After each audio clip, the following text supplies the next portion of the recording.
Assalomu alaykum qadrdonlar, yaxshimisizlar? Charchamayapsizlarmi? Ishlar yaxshimi? Ramazon oyida ro'zalar bilan charchamayapsizlarmi? Hammalaringga muborak bo'lsin ulug' Ramazon oyi.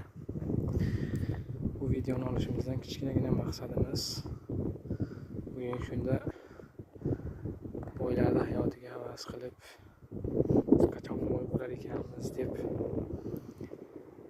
konditsionerni yoqib, televizorni qo'yib yotib olib, ro'zani tutib, ro'za tutish ham qiyin bo'lib qoldi deyotgan qadrdonlarga bag'ishlanadi. Mana shu inson pochchamiz alhamdulillah 66 yoshdalar.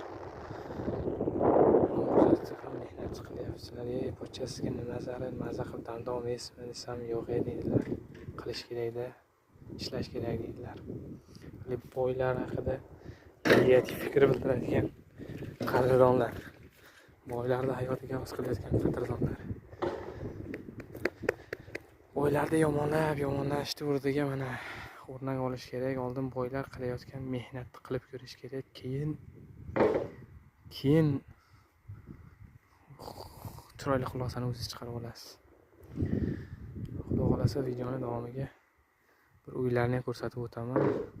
Haqiqatan boy insonlar, lekin mana mehnatdan qochmaydigan insonlarda, shuning uchun boyda ular boylarni qilayotgan mehnatini qilmasdan turib boylarda yomonlayotgan yoki negativ fikr bildirayotgan insonlar, oldin ular qilayotgan mehnatni qilib ko'ring, keyin gapiravering.